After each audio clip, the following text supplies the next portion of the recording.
Growing up isn't what any one of us expects.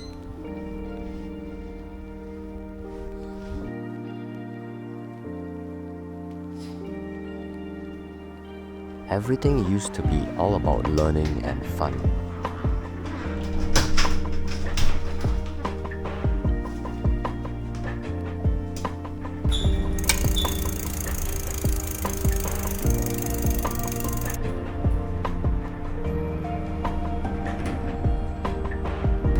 Sure, we've developed some unique strengths and skills.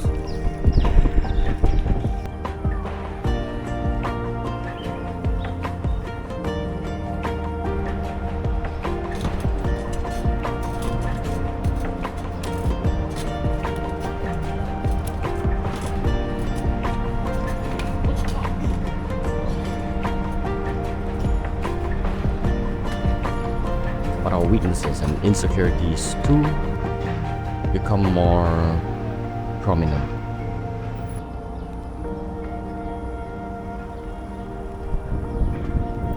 Just as our bodies tighten with age, so does our mind. Our ideas and beliefs become rigid and our soul stagnates with the development of what we call the ego. I was reading this book, I can't remember which book, but I know it's by Robert Greene, and there was this quote somewhere in the book saying, just as our bodies tighten with age, so does our mind. When we were younger, you know that we learn stuff on like 3 times speed. Or if you observe that in, let's say like your cousins or something, you're at some family meetup, and you see your cousins, they learn stuff at 3 times speed. Could be mathematics, it could be doing a cartwheel, they just learn it super quickly.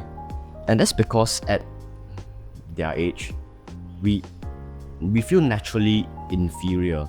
We feel like we suck at everything. So we feel like we can learn from everybody.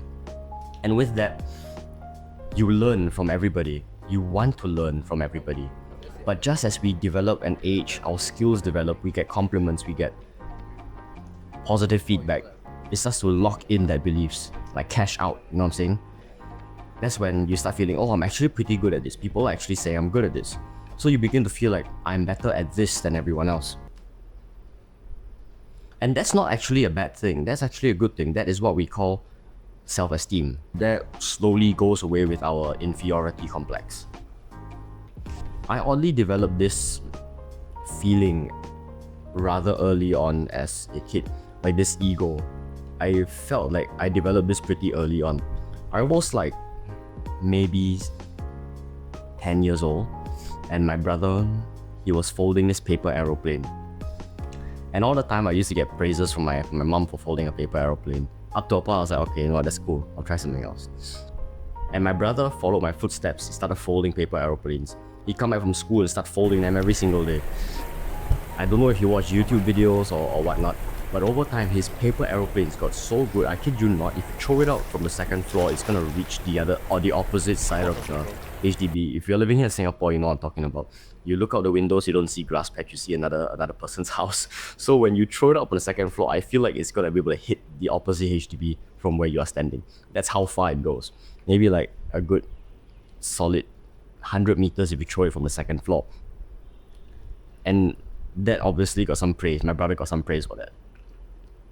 And 10-year-old me was like, whoa, what's going on? I can't be letting this little kid take my spotlight. I was supposed to be the older brother. I was supposed to be better at stuff like that. That was the way 10-year-old me perceived the situation. So instead of trying to learn from his technicalities and how he folds the paper airplane, I tried to put him down in a way. So that was a dick move on my part.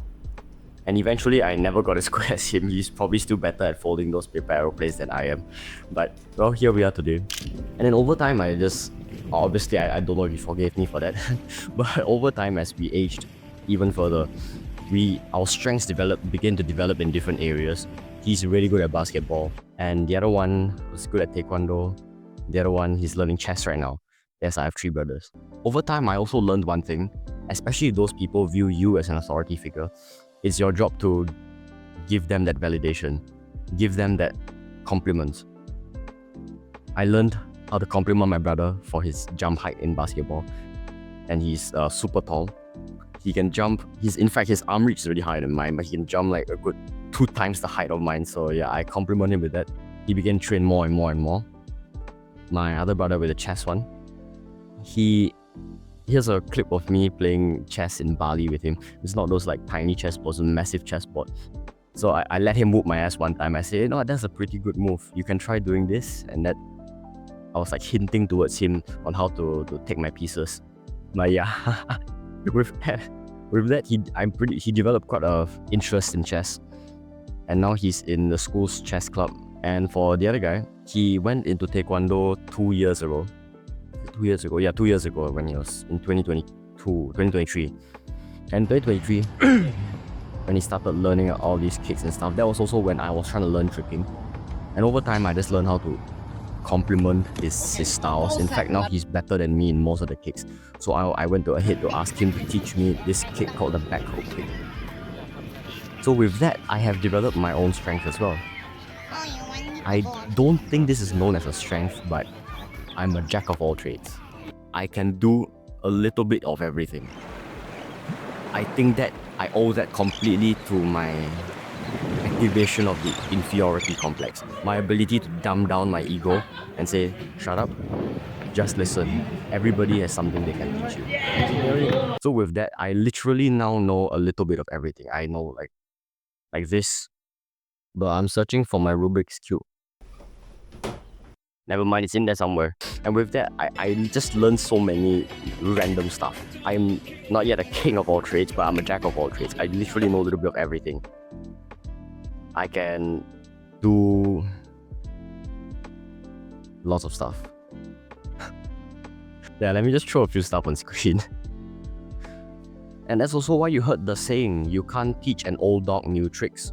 Not because the old dog is old, it's not because its body is incapable of doing that, but it's solely because its ego is there. It's thinking, I already know what I need to know. I don't need to know anything else. I'm just good at this.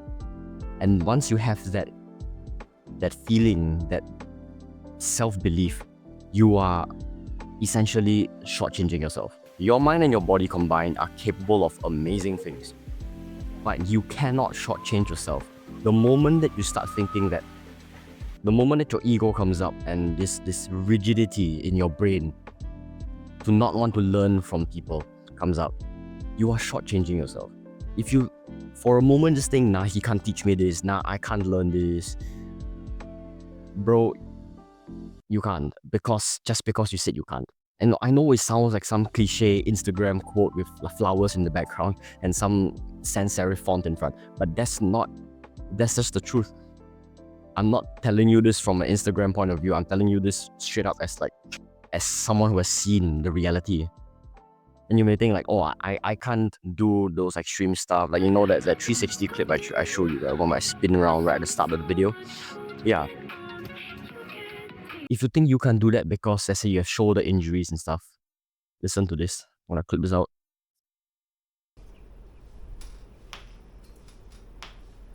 This one also.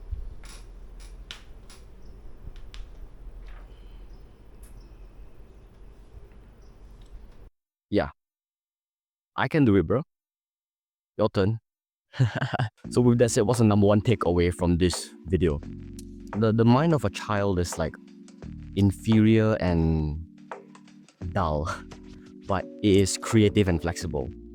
And the mind of an adult, so number two, the mind of an adult is wise and rational, but it is rigid and inflexible.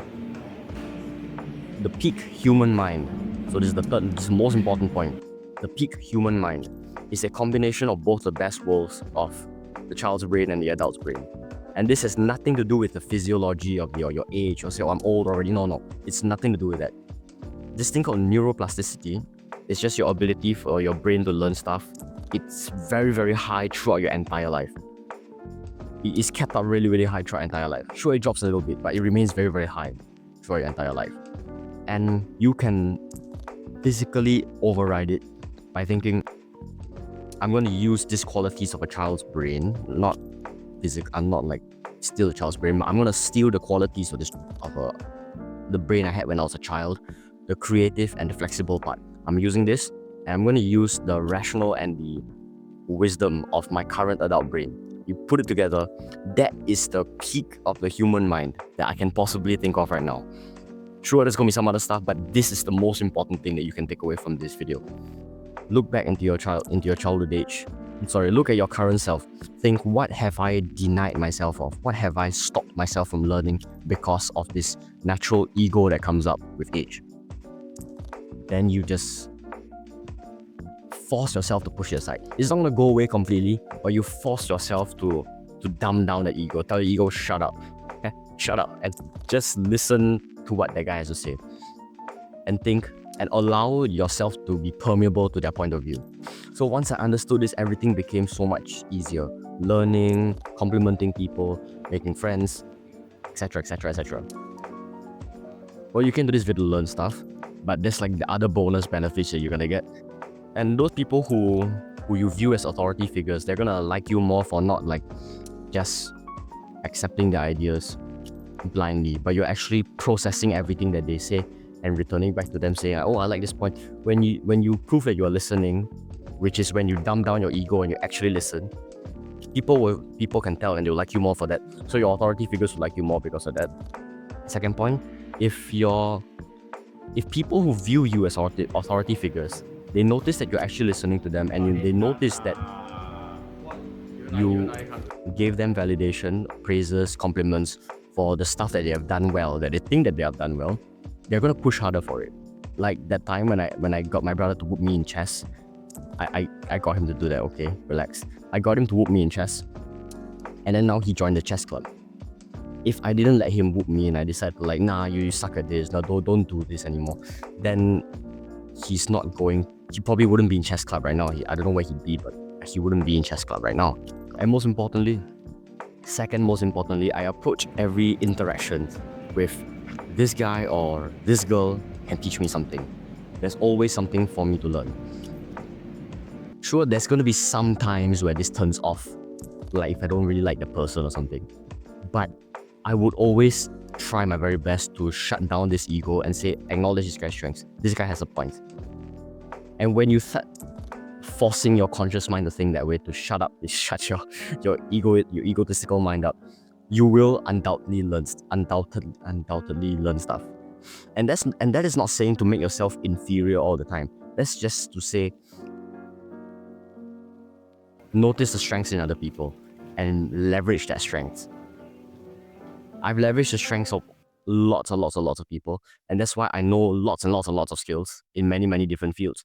My only problem was that I did not push forward in a single skill enough for me to be very good at it, for me to become a master at it. My name is Ni Guang, and this channel is all about helping you find your unique self and your unique sense of purpose. If you like this video or this video helped you open up a mindset, feel free to check out the rest in my channel. Any feedback, please comments. I need help with improving, let's say, the lighting or my way of delivery and stuff. Other than that, cheers bro, I shall see you soon. Oof.